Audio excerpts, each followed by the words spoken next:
Good morning మిత్రులారా, మరొక కొత్త అంశంతో మీ ముందుకు. ఏంటి అనంటే, మన శరీరంలో ఉన్న వ్యవస్థలు ఏంటి, ఆ వ్యవస్థలలోని భాగాలను ఎలా గుర్తుపెట్టుకోవాలనే అంశాన్ని చూద్దాం ఈరోజు. చూస్తే జీర్ణ వ్యవస్థ నోరు, ఆశయకూరం, గ్రసని, ఆహారవాహిక, జీర్ణాశయము, చిన్న ప్రేగు, పెద్ద పేగు, పురుషనాళం, పాయువు.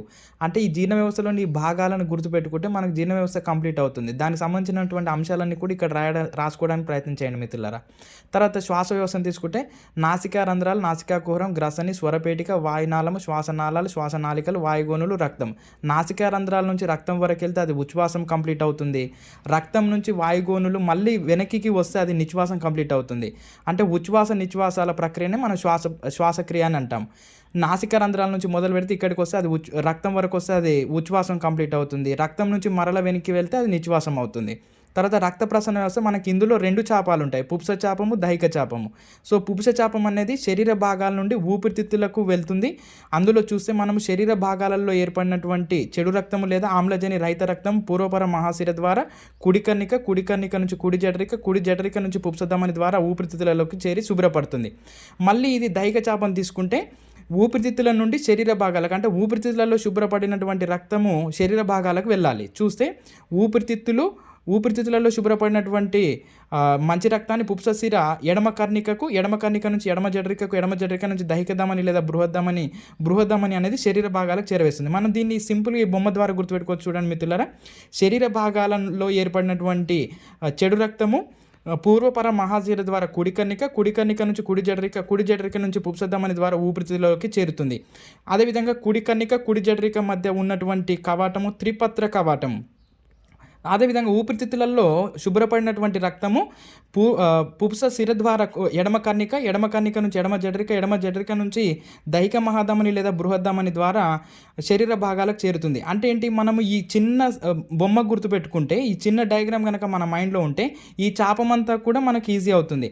అదేవిధంగా కుడి జఠరిక మధ్యన ఉండేటటువంటి కవాటము త్రిపత్ర కవాటము, ఎడమ జఠరిక మధ్యన ఉండేటటువంటి కవాటము ద్విపత్ర కవాటము లేదా మిట్రల్ కవాటము. సో ఇలా గుర్తుపెట్టుకుంటే మనకి ఈజీ అవుతుంది మిత్రులారా. అదేవిధంగా విసర్జక వ్యవస్థను తీసుకుంటే గుచ్చగాలనము, వరణాత్మక పునఃశోషణము, నాలికాస్రావము, అధిక గాఢత గల మూత్రం ఏర్పడటం. ఈ 4 దశలు అనేవి మూత్రం ఏర్పడటంలోని దశలు.